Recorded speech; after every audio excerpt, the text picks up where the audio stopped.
కొన్ని ఫోటోలు జీవితాంతం మనల్ని వెంటాడుతాయి. కంటి చూపుతో చూస్తే కన్నీళ్లు వస్తాయి. అదే మనసుతో చూస్తే గుండె మెలిపెట్టినట్టు అవుతుంది.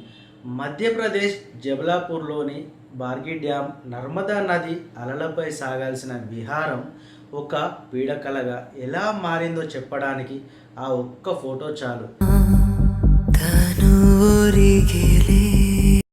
చనిపోయి కూడా తన బిడ్డను గుండెలకు హత్తుకొని ఆ పసి ప్రాణాన్ని కాపాడుకోవాలని ఆ తల్లి పడ్డ తపన చూస్తుంటే మరణం కూడా ఆమె ముందు తలవంచక తప్పలేదు.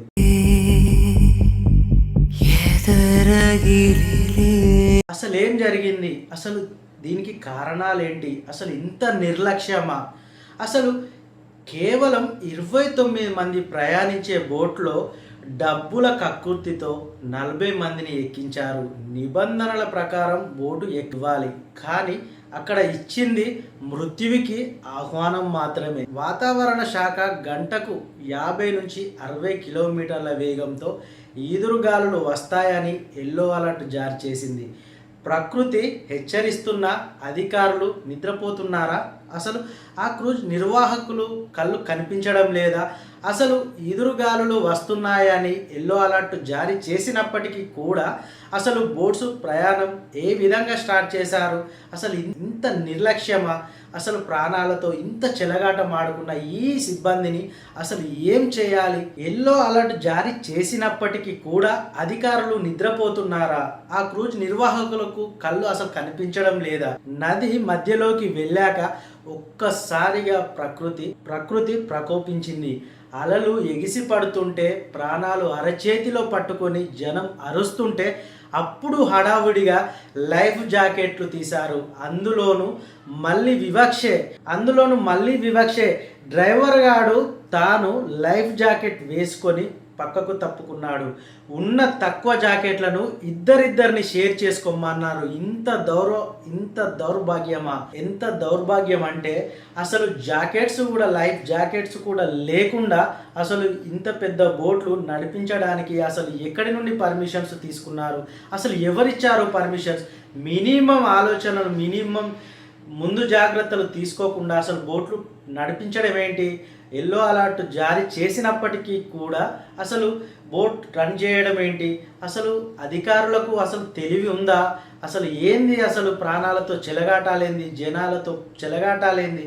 మీరు డబ్బు కోసం కకృతి పడుతూ 29 మంది ఎక్కించాల్సిన బోట్లో 40 నుంచి 50 మందిని ఎక్కిస్తూ ఈ విధంగా జనాలను ఎల్లో అలర్ట్ ఇచ్చినప్పటికీ కూడా వాళ్ళు లైఫ్ జాకెట్లు వేయకుండా ఇంతమంది జనాలతో, ఇంతమంది ప్రాణాలతో చెలగాటమాడుతున్న ఈ అధికారులకు అసలు సిగ్గుందా?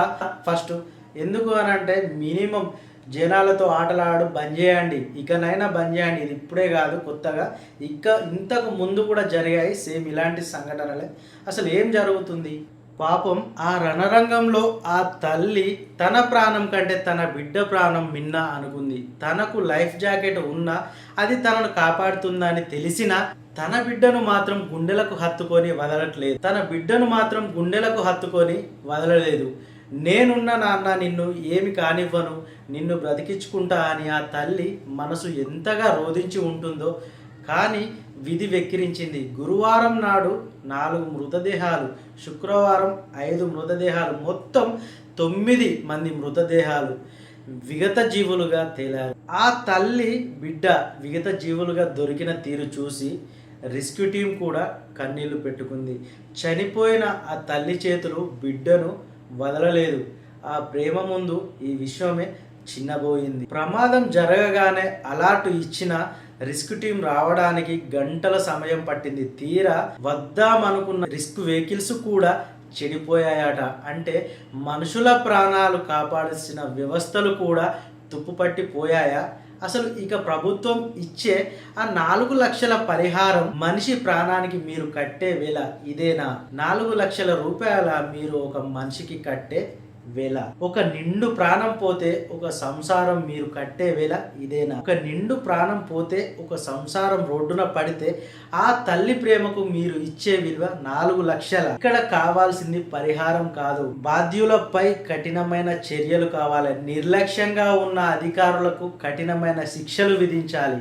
ఇక ముందు ఇలాంటివి జరగకుండా ఉండడానికి జాగ్రత్తలు వహించాలంటే, ఇలాంటి సంఘటనలపై ఇలాంటి వ్యవస్థ జరగకుండా ఉండాలి అంటే, మళ్ళీ ఇక ముందు ఇలాంటి పరిస్థితి రావద్దు అంటే, ముందు జాగ్రత్తలు తీసుకోవాలి అంటే, ఇప్పుడు వీళ్ళు నిర్లక్ష్యం చేసిన ఈ అధికారులకు వెంటనే తక్షణమైన కఠినమైన చర్యలు తీసుకోవాలి. ఇదే మొదటిసారి కాదు. 2019 సెప్టెంబర్ 17వ తేదీన మన తెలుగు రాష్ట్రాల్లో కచ్చలూరు దేవీపట్నం వద్ద గోదావరిలో జరిగిన రాయల్ వశిష్ట బోట్ ప్రమాదం గుర్తుంది కదా. అక్కడ కూడా ఇదే నిర్లక్ష్యం, ఓవర్లోడింగ్, లైఫ్ జాకెట్ లేకపోవడం, వాతావరణ హెచ్చరికలు చేసినప్పటికీ కూడా అప్పుడు కూడా ఎందరో ప్రాణాలు ఆ గోదావరి సుడిగుండాల్లో కలిసిపోయాయి. బాడీలు కూడా గుర్తుపట్టలేనంతగా మారిపోయాయి. అయినా మన వ్యవస్థకు పాఠాలు నేర్చుకోవు, అయినా మన వ్యవస్థకు సిగ్గు రాదు, అయినా మన వ్యవస్థలు మారవు. మనం డ్యూటీలు చేస్తున్నామా, జీతాలు టైంకి వస్తున్నాయా, మనం పిల్లలతోనే హ్యాపీగా ఉన్నామా, అంతే.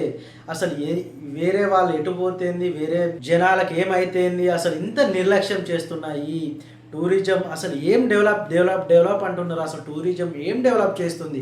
టూరిజం డెవలప్ చేశామని గొప్పలు చెప్పుకునే ప్రభుత్వాలకి, డబ్బులే పరమవాదిగా భావించే నిర్వాహకులకి సామాన్యుడి ప్రాణం అంటే అసలు లెక్కే లేదు.